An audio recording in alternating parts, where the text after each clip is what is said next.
and also representative of the regional authorities from the macro region of Poland, of Eastern Poland. Thank you very much. Add one thing about the Eastern Poland. The outsourcing has been a big driver in Poland of employment, and you're seeing in the trends now where the Western Polish cities like Wrocław and Poznan have been very popular for this sector. They're continuing to move east in smaller towns like Kielce and Eastern Poland, which are seeing opportunities for employment in the outsourcing sector. The other thing I would just emphasize again is the shale energy. It's been talked about. That's an enormous potential for Poland. We don't know if that's really going to be a big thing, but it's possible it's going to be an enormously big thing, and that could be transformative for the whole country in a very positive way. News of that will be largely revealed within about 12 months, I would say. Mr. Marcinkiewicz, I'd like to ask you a bit about if Goldman Sachs is doing something, there's a lot of money there. Usually they say if you're on the opposite side of a trade of Goldman Sachs, you're on the wrong side of it. So I'd like to kind of ask you a bit about what does Goldman Sachs see in Poland and what are they going to be doing here or in Poland? What kind of activities, advisory work will Goldman get involved in? Yeah, now Goldman Sachs, maybe I will start with my start in Goldman Sachs 3 years ago, and we was advisor of the State Treasury for IPO of PGE. Was a very big IPOs in Europe and in Poland as well. Was maybe 2.5 years ago.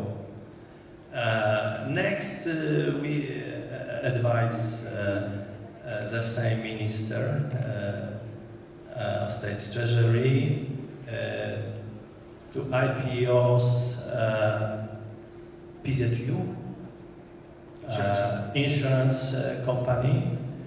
It was very important for Poland and for Polish financial sector because inside this company had very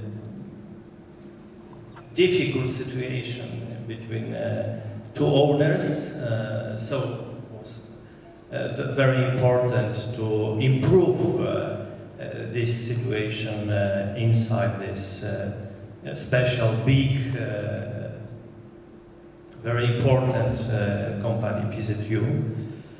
Then was IPO of Warsaw Stock Exchange. We advise as well. Now we advise for Minister of State Treasury IPO of Jastrzębska Spółka Węglowa. Very difficult IPO because this sector is very strong in Poland. Coal mining sector, yeah. And we advise for a Polish biggest private company, for example, for Kulczyk Holding energy sector. So it is good first step for Goldman Sachs in Poland, and we believe that next steps will be better and better. Again, if there are any comments or questions on the floor, please, happy to take any questions. One question I'd like to ask Mr. Michalski a bit about the military property. Can you tell us a bit about any specific deals that have been done in the last year or two, or how big they have been, with any large foreign investors? I know there's lots of property for sale, but can you give us an example of one or two things that have taken place from the ministry, from the agency? Yes, of course. Many of investors made with us very good deal. For example, we sold in Warsaw for around $20 million the grant, and after the company built a trade center. We have still in our portfolio such places. You can do the very good business. As I mentioned it before, especially interesting is this fortress in Baltic, because it's really exceptional offer, because it is very close to Warsaw, 3 kilometers to the airport, and you can organize the very, very attractive and profitable Congress Center, for example. Because also it's important that we are in between Russia and Europe, and this is the excellent place to meet East and West, in the middle of Europe, in Warsaw. And really, we have military forces had in the past very attractive places all around Poland. And I think that we have still good places to make a business. We'll just finish up in about 5 minutes. I do want to take one moment from the PZU case to highlight the importance of EU membership for Poland, because what happened, there have been a couple of high-profile, let's say, disagreements among large Polish companies and large Western European companies, and the case has been referred to an arbitration court in Western Europe, and they've been enforced. I think that's very important, and it's been very important from the perspective of foreign investors investing significant amounts of money into Poland, and it works. It works that way. So it's interesting to see how that has been resolved through the courts in a proper way, through Western European courts. Matrashik or Mr. Segas, any other comments before we close? Well, I mean, just very briefly to go back to the presidency, to actually touch on the issue of Poland's role in promoting further cooperation between the European Union and its eastern neighbours. It's a very important theme, actually. As you know, there are negotiations currently underway between the European Union and the Ukraine on establishing a free trade agreement, and also with Russia. It looks as though the Ukraine agreement will be first to be put into force, and that's another reason why Poland is very important. It has an interest in expanding the trade opportunities from within the European Union even further. It's not only the agreement with Ukraine, but also there's a similar agreement also being negotiated with Moldova, which would open up that market potentially to more trade flows. And of course, under the Polish presidency, it's hoped that the accession negotiations for Croatia to become the 28th member of the European Union will also be concluded. The Polish government, the Polish foreign ministry, is actively working to make sure that this will be concluded during the Polish presidency this year. So it's another argument for saying that by investing in Poland, you're actually investing not only in one country, but potentially a very interesting springboard for trade and investment flows from Poland, not only into existing EU member states, but in the future to countries further east, Ukraine, Russia, the Caucasus countries as well, which are part of the Eastern Partnership, and hoping to new member states. And Poland is in the forefront of those countries in the European Union who are anxious to see accession negotiations by Turkey to continue apace. This is a big area of debate within the European Union. Poland is actually in favour of Turkish accession. So by coming to Poland, you're actually investing in the future of an even more expanded Europe. Yeah, I want to also stress that, of course, this issue of Ukraine, Belarus, most Ukraine is also very crucial from the point of view of this macro region of Eastern Poland, because of course these countries are a natural partner for this part of Europe. So, for example, this issue is also very important from the point of view of this particular region of Poland. But having in mind where we are today, I also want to stress that, of course, our agency is responsible for attracting foreign investment into Poland. But we think that there is also, after 20 years of economic transformation in Poland, we can say that at least part of the Polish companies are ready, or is ready, to become international companies or start the international expansion. And we think that there is also a very good time for supporting this process of becoming the international by the Polish companies. That's why we are here today, because we think, for example, that there is plenty of different opportunities, not only for the investment from this country in Poland or vice versa, because there is also a lot of opportunities for trade for the Polish companies. That's why we think that it's also very important, part of the process becoming international. Okay, thank you guys all very much, panelists, for the time. Round of applause, please, for these guys. Thank you very much. Any questions at all from the field, from the floor? Yes, we'd be happy to have questions or comments or debates or anything you like. We'd also then remind you that tomorrow night at the Novotel pool reception will be for the Poland CE Poland reception. That's tomorrow night at 6:30 p.m. So hope to see you there. Thank you, Tom. Thank you, panelists. We're now going to take about 20-minute break. For those of you that are interested in Indonesia, we will start Indonesia at 3:45. Asian ambassador for the UAE. In the 15 or 20 minutes that we have, they will hit some of the highlights on the country outlook, some key facts and figures on Indonesia, and simply put, to try to inspire you to get on a plane and see for yourself what they know to be true, which is Indonesia is a great place to invest. Without further ado, I'd like if His Excellency Gita Wirjawan can come up and introduce himself and give us some insight into his country.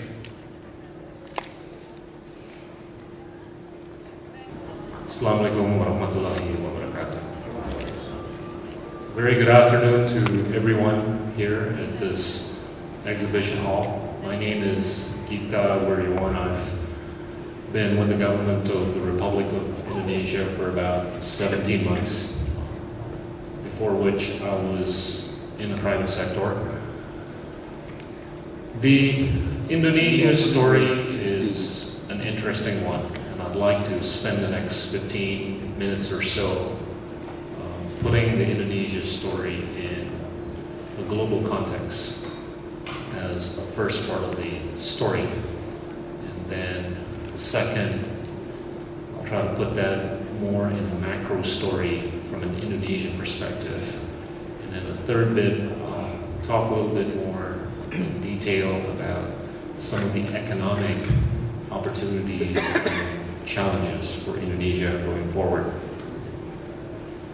I think if we were to look at the seeming economic recovery in the U.S., it is an encouraging one, whether one argues that it is by virtue of the quantitative easing that took place in the mid part of last year.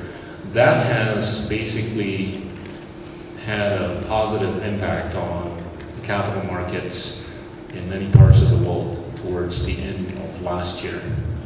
But much of, if not most of, that liquidity that was pumped into the system had retracted back. And this, I think, has caused somewhat of a buoyancy in the way people consume and demand for goods and services in the U.S. As such, I think we can expect, a higher degree of consumption in the U.S., which unfortunately or fortunately will be supportive of an inclination of prices in commodities. As such, I think any country that's producing commodities will be a big beneficiary of that. But I think the dilemma with that is that it causes a bit of an adverse effect on some of the countries in the world that would have to basically tighten their belt.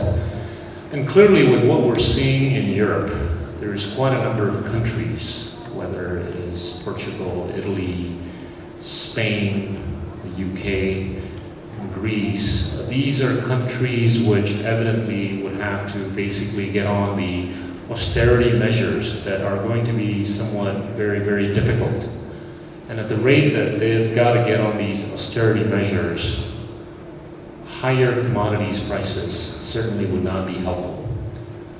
So, in my view, and the view of a lot of people, I think it will make the conversation between the Americans and the Europeans quite interesting, whether it is in a G20 context or in a non-G20 context. And if we were to basically shift over to China, which has been the main driver of the global economy, I think China is an interesting phenomenon, and it has characteristics which are somewhat benefiting to Indonesia. China has been predominantly an investment-centric economy, and it is certainly making conscious efforts to move the pendulum from an investment/export orientation to a much higher degree of domestic consumption, which is really what Indonesia is all about until today. So I think China's interest in moving the pendulum from one end to the other is an absolute complementarity to what we're trying to do, in that we're trying to actually move the pendulum from a consumption-centric economy to a much more heavy-duty investment and export-centric economy. Just for your info, Indonesia basically relies on domestic consumption up to 70% of its economy, whereas the remaining is basically driven by investment and exports. China is pretty much the other way around.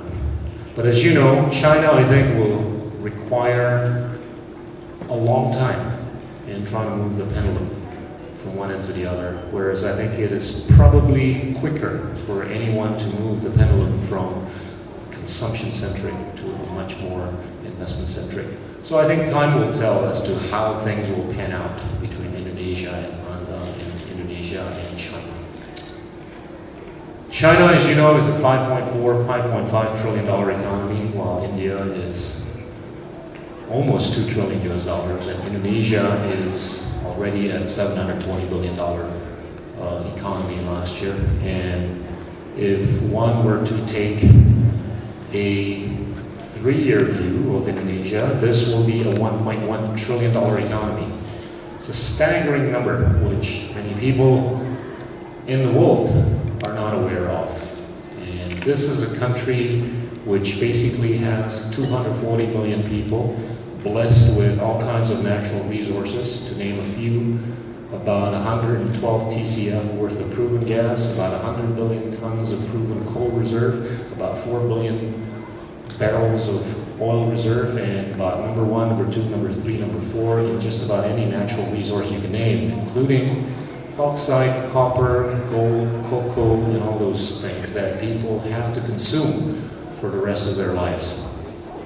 The problem with Indonesia is that it needs to make sure that its people do things that are value additive. Indonesia has been known as the best country that is most misunderstood, or the most important country that is least understood.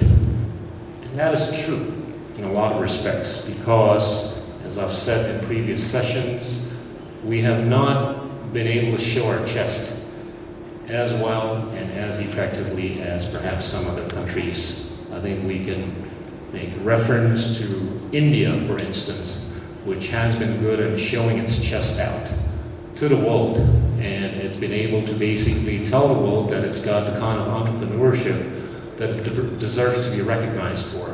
Indonesia does not have what India has in terms of entrepreneurial spirit, and also in terms of educational infrastructure, and also in terms of its ability to PR itself aggressively. Being cognizant of that, the risk for any Indonesian is to over-promote Indonesia, because it is still susceptible to mistakes that have been made in the past, whether it is corruption, bureaucratic deadweight, tsunamis, floods, earthquakes.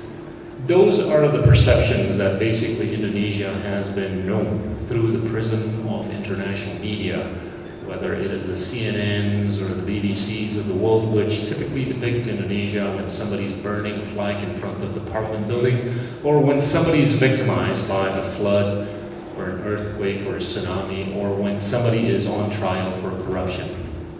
Corruption is a long-term game. We can allude to the experience of Hong Kong, which basically took 30 years to weed out corruption.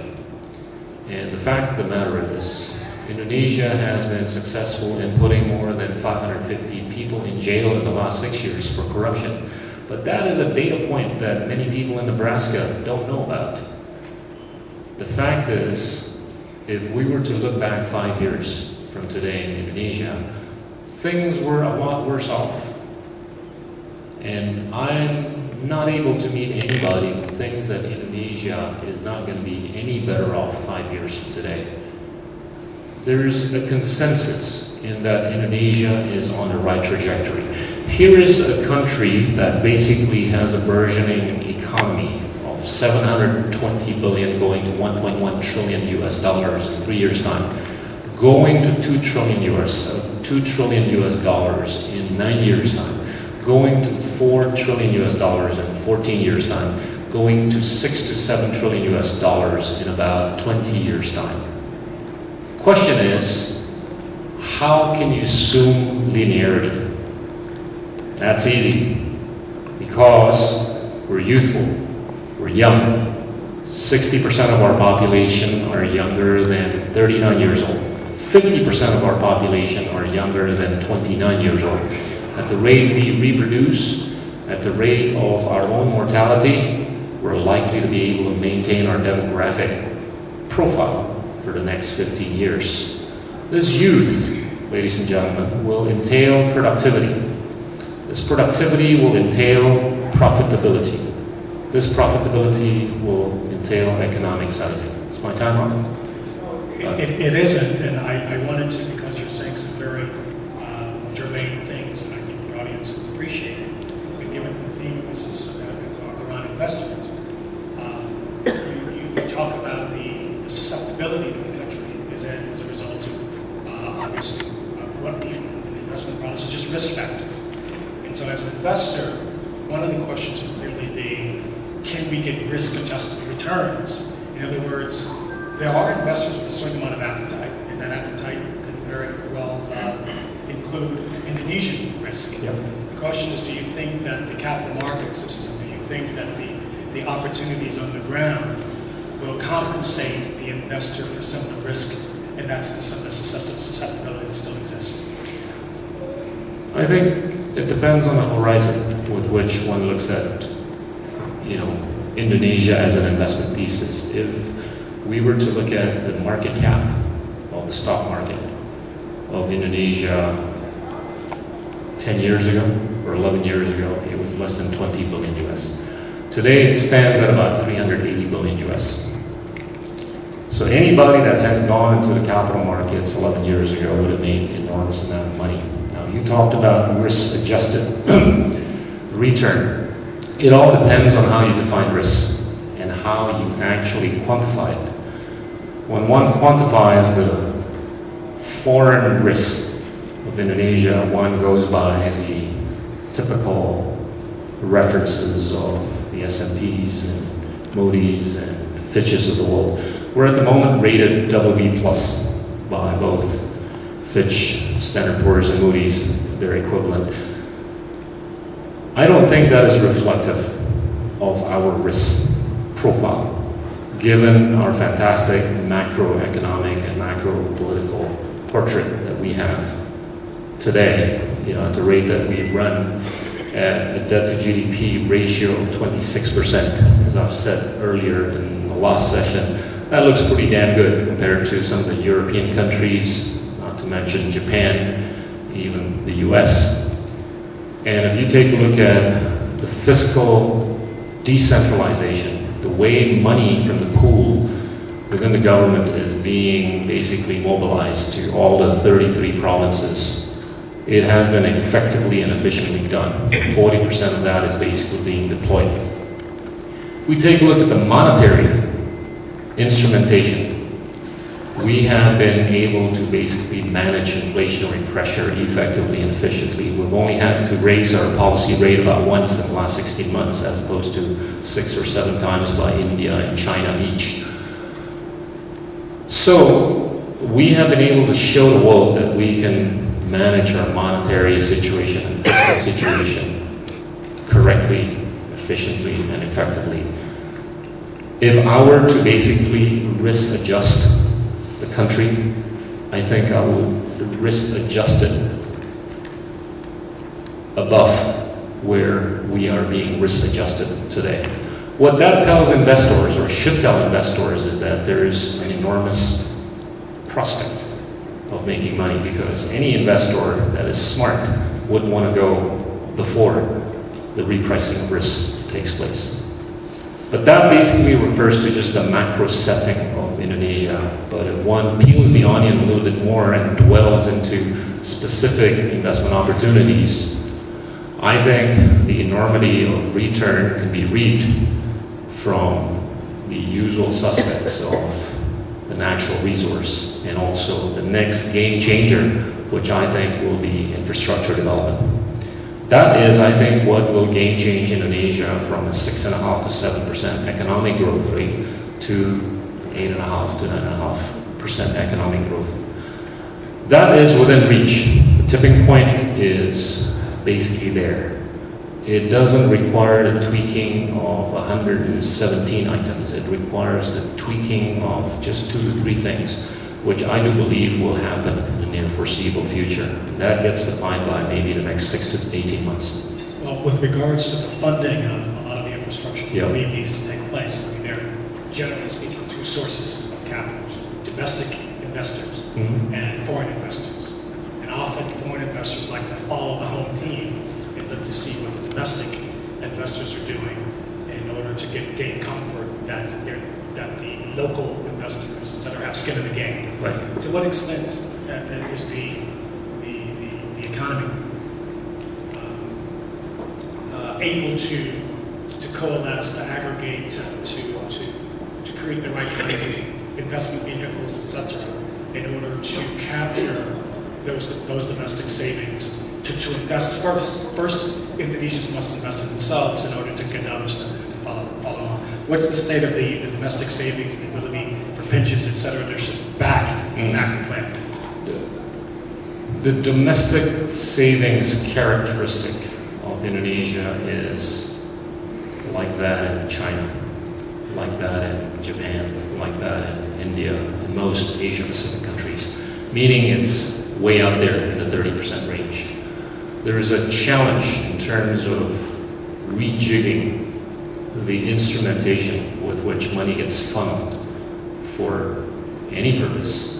The challenge thus far has been that it's not elongated enough for purposes of supporting the infrastructure development.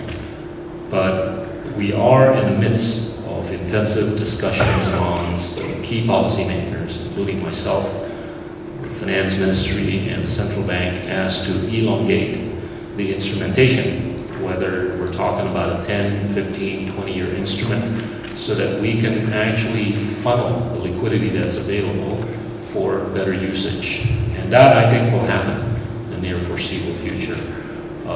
Now, in terms of basically, my point is, from a supply side, there is not much of an issue. I think it will require tweaking of instrument and also the socialization on the demand side, in terms of whether or not Indonesians can get used to the long duration of instruments for investing purposes. I think it will take time, because at the moment they're so used to putting their liquidity or money into 6 to 12 months deposits, none other than those. And given the size of the Muslim population in Indonesia, how does the role of Sharia-compliant instruments, and to your point about creating long-dated instruments, sukuks and other Sharia-compliant types of instruments, all, from a macro perspective, Sharia-compliant, also have an issue with regards to creating long-dated paper, and then secondary markets for that long-dated paper. And given the Muslim constituency in Indonesia, there seems to be quite a bit of attention to both, create longer dated paper, but also do it in a Sharia compliant way. To what extent is the Indonesian economy and investors expecting to only invest in Sharia compliant types of product? I don't think that will be an issue on two accounts. The first one in terms of establishing the compliance, and second in terms of getting the Indonesians to get excited. We take a look at the banking industry. The banking industry, just the asset itself, it's about $300 billion US, okay, at the moment. The Sharia asset is no more than 4 or 5% of that. And let's not forget, the Sharia law was only promulgated 2 years ago. So we were starting from scratch. And we've gotten to close to 5% of the $300 billion US in a mere 2 years, give and take a few months. And this has been proven by the success of, government Sharia bonds that have been issued. So I think one can extrapolate where the trajectory is going to be if we were to introduce more sexy and attractive, ironically sounding non-Sharia, terminology. But I think the trajectory is going to be quite fantastic. We have time for one question for the current speaker before we ask the ambassador to say a few words about his role here in the region and giving us an investor perspective. Do we have a question from the audience? Yes.